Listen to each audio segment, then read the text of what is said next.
Good afternoon, everyone. Good afternoon. I'm Johan, and I'm back with another story. And the story we're going to talk about now is, what about that deep, dark secret you won't reveal to your sponsor? Let's break it down.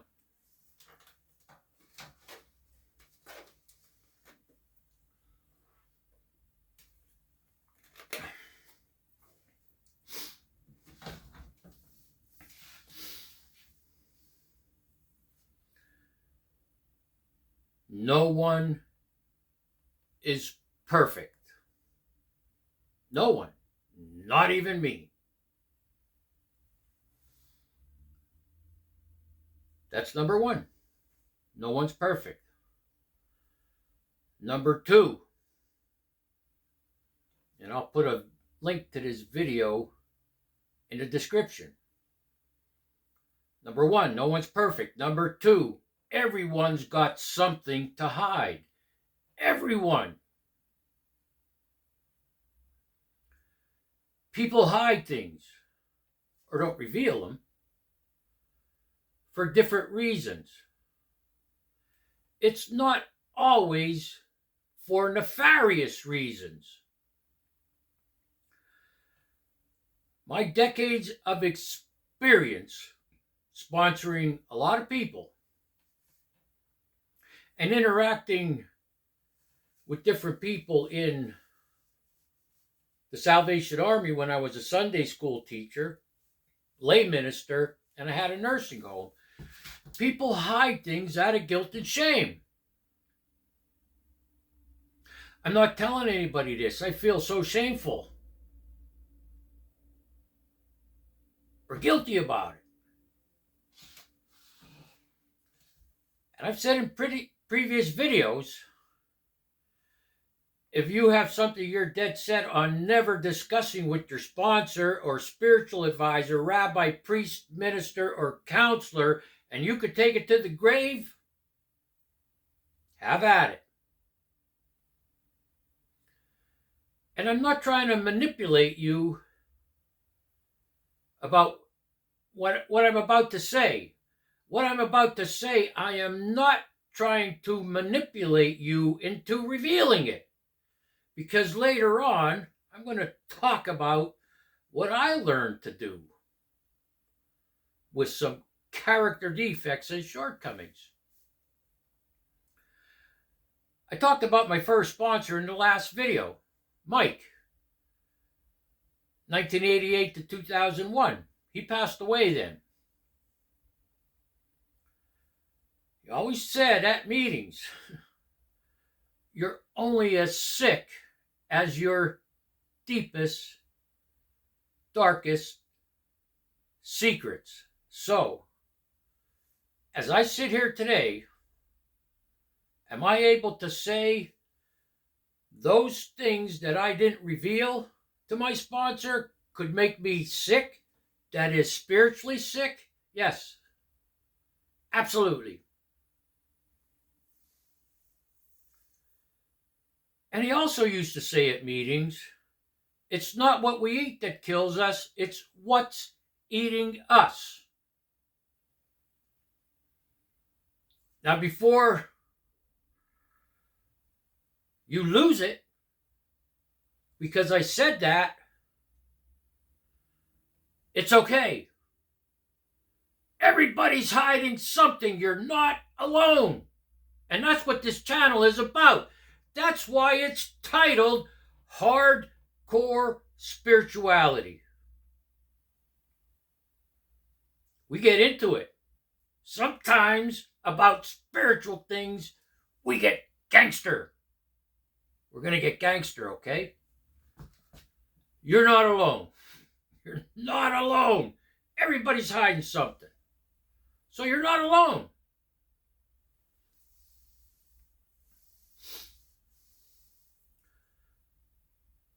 If you haven't already,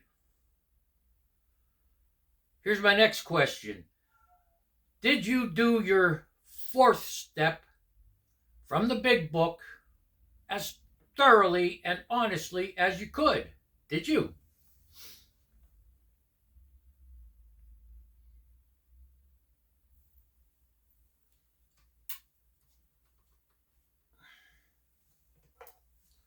So there's 3 lists in that 4-step in the big book. 3 lists you're asked to make.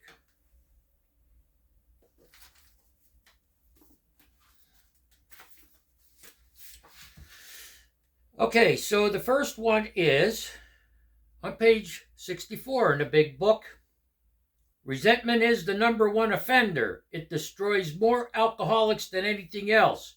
From it stem all forms of spiritual disease. Right? I just talking about being spiritually sick. For we have been not only mentally and physically ill, we have been spiritually sick. When the spiritual malady is overcome, we straighten out mentally and physically. In dealing with resentments, we set them on paper. Now, my first 4-step when it had to do with resentments, all I could do, the only courage I could muster, was to write down everybody that I had a resentment against. And then I took it to my sponsor and talked about it, right? Well, there's columns here.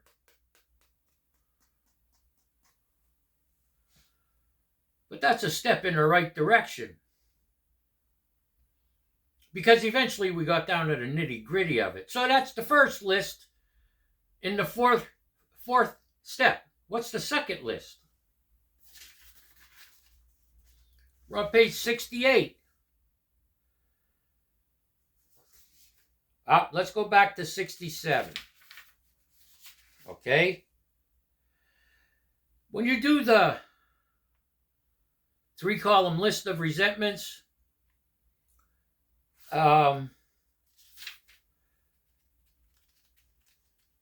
where in the 3rd column it says affects my, they talk about fear. You have fear over certain things. Well, this leads us to the second list. So we're on the bottom of page 67. So we've done the list of resentments. And if you do the columns, I'm resentful at, the cause of that resentment, and what it affects, okay? And fear shows up a bit. So on the bottom of 67 page in the big book, notice that the word fear is bracketed alongside the difficulties with Mr. Brown, Mrs. Jones, the employer, and the wife. This short word somehow touches about every aspect of our lives. Fear. It was an evil and corroding thread. The fabric of our existence was shot through with it. It set in motion trains of circumstances which brought us misfortune we felt we didn't deserve. But did not we ourselves set the ball rolling? Sometimes we think fear ought to be classified with stealing. It seems to cause more trouble. We're on page 68 now. We reviewed our fears thoroughly. We put them on paper, even though we had no resentment in connection with them. We asked ourselves why we had them. Did you make a list of fears, what you're afraid of?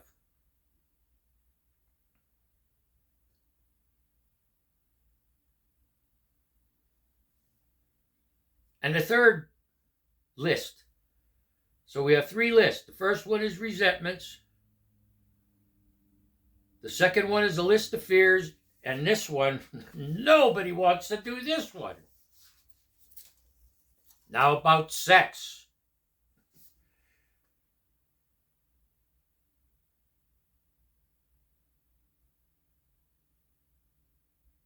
Many of us needed an overhauling there, but above all, we try to be sensible on this question. It's so easy to get way off track. Here we find human opinions running to extremes. We're at the bottom of page 68. Absurd extremes, perhaps. One set of voices cry that sex is a lust of our lower nature, a base necessity of procreation. Then we have the voices who cry for sex and more sex, who bewail the institution of marriage, who think that most of the troubles of the race are traceable to sex causes. And it goes on. Page 69, at the end of the first paragraph, it says, we got this all down on paper and looked at it, okay? So there's 3 lists: resentment, fears, and the sex conduct list, I call it.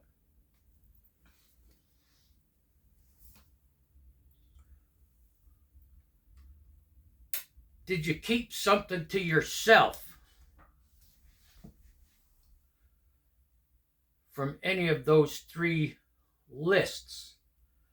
Did you keep a resentment to yourself because of what happened with you and that person you were resentful at? You're ashamed, or you feel guilty, or don't want anybody to know. Maybe it turned into a fight. Maybe you got them in trouble by accusing them falsely about something. Things like this. So you never revealed it for that reason, okay? You're not alone. The fear list. Did you keep anything from your fear list? You know, like you were afraid to put this on your list of things you were afraid of or are afraid of.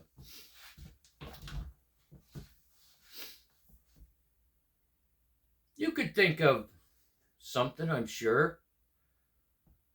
Maybe you didn't tell somebody your sponsor this because that could get you into a lot of trouble, okay? So you kept it to yourself. You're not alone, all right? And now everybody's favorite, the sex conduct list, right? I'd be willing to bet that every AA member that made that list kept one thing off it. Out of fear, right? You're not alone.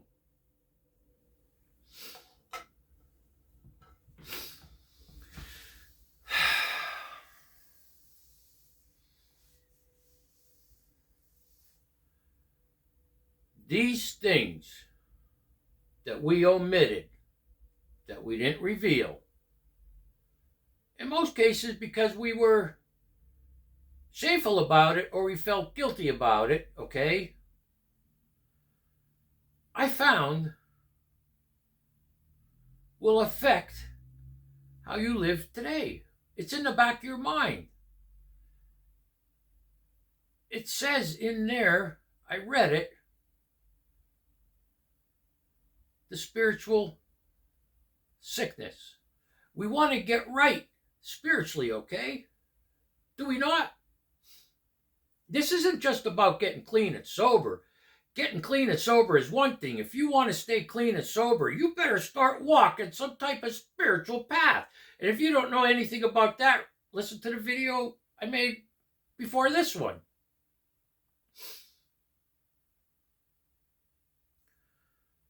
So what to do, Johan? What to do?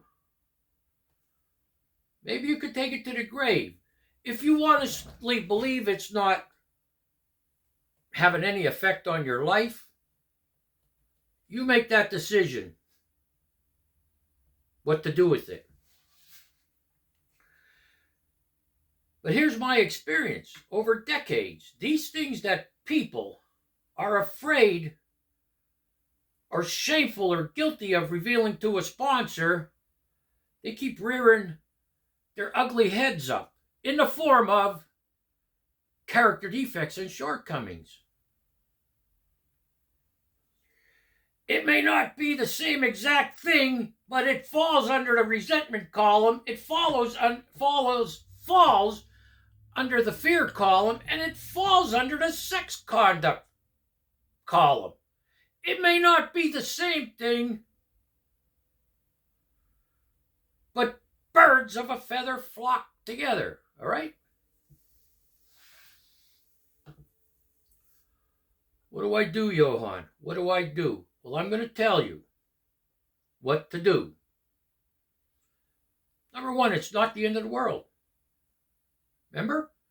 I said nobody's perfect, not even me. So the first video I made today about sitting in meditation for 5 to 10 minutes, did you watch that one?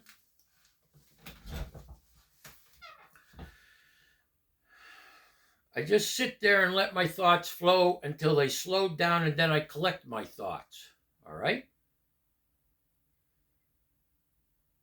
This is for you.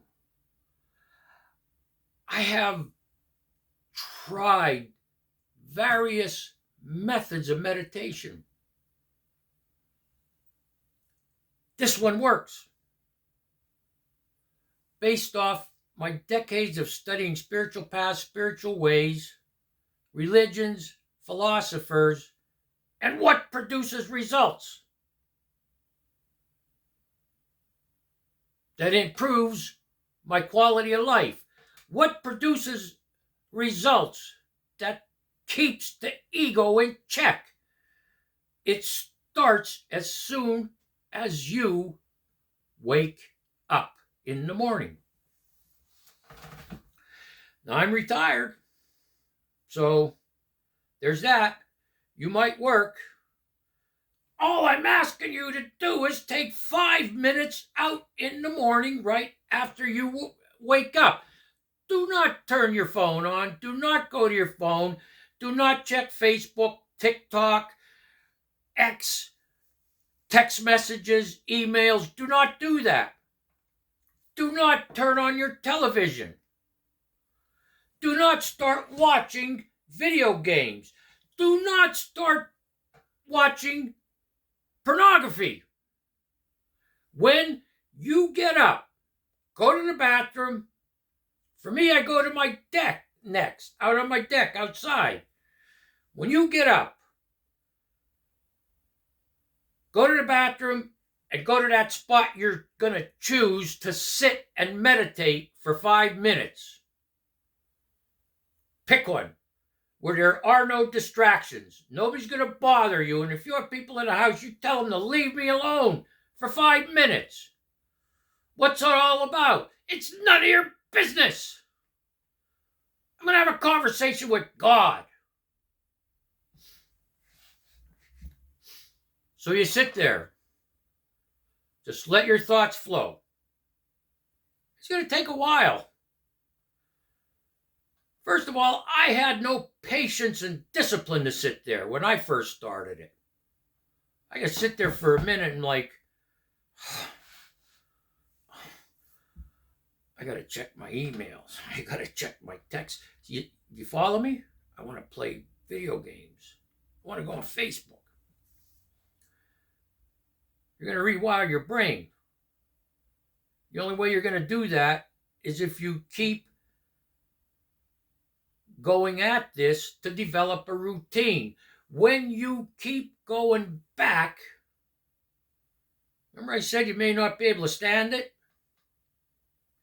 Maybe you sat there a minute and then you went and did those things we talked about. It's okay. As long as you go back and try it again tomorrow. First thing in the morning, you got to get a hold of your brain, your mind. So you go again tomorrow. Well, maybe this time you made it 2 or 3 minutes, okay? Thoughts are flowing, then you're thinking, I wonder, did anybody respond to that comment I left on Facebook? I don't know about Facebook anymore. I deactivated it in 2017. But these are things you think about first thing you wake up in the morning, because that's your routine. But now you're adjusting this routine because you want to have a spiritual awakening, a psychic change, and get a hold of these character defects and shortcomings and put a stop to it. It's a process. It's a long process, but it starts every morning after you wake up. 5 minutes. I get up, I go to the bathroom, grab a coffee, go sit on my deck, all right? I sit there. My thoughts flow. Not so much anymore. I get right to it. As soon as I sit there, excuse me, my heart, mind, body, soul knows what's up. So it's calm in my head. You can never stop the chatter, but it calms down. And I ask myself several questions. What do I need to do today? What do I have to do today? What should I do today? What's most important? Like I said this morning, you're getting your shit together. Okay? And if you stayed there for 5 minutes, you've delayed the gratification of checking your phone, checking your text messages, going on Facebook, playing video games, watching pornography. Or where are you going gambling? What do I need to do today? What should I do today? What do I have to do today? What's most important? Okay? You will train your mind to go right there after a period of time.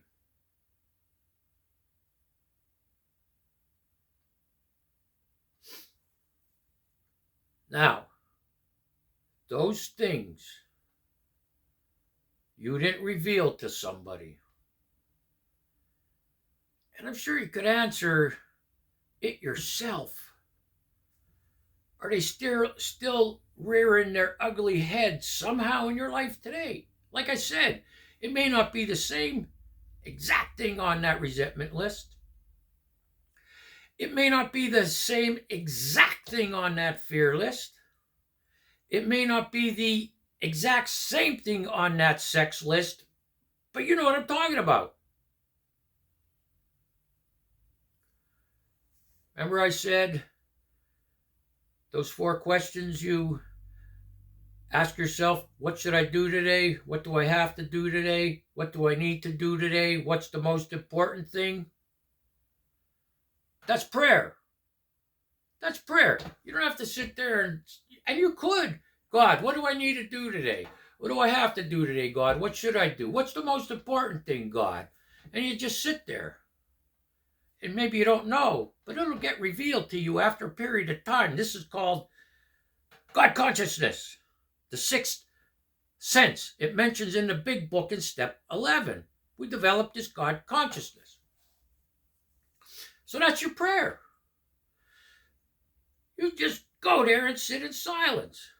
When your thoughts calm down, now you collect your thoughts.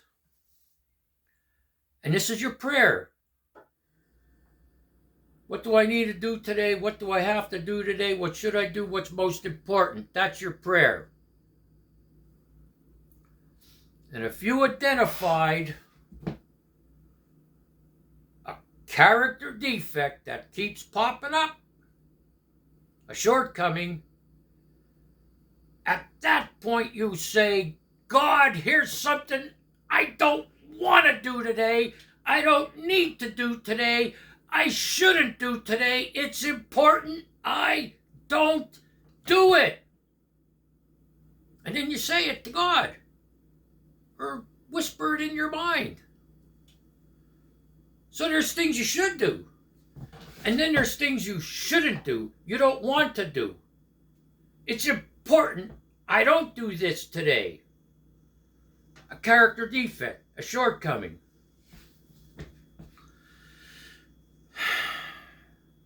The spiritual walk never ends.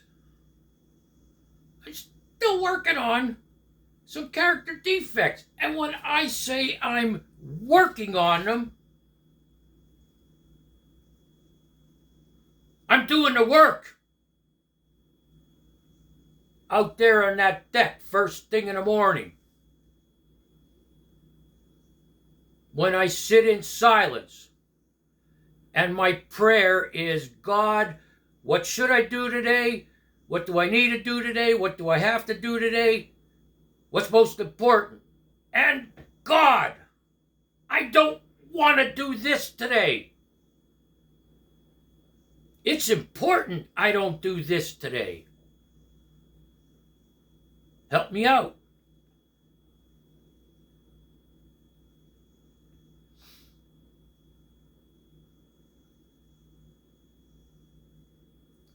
I'll see you in the next video, hopefully.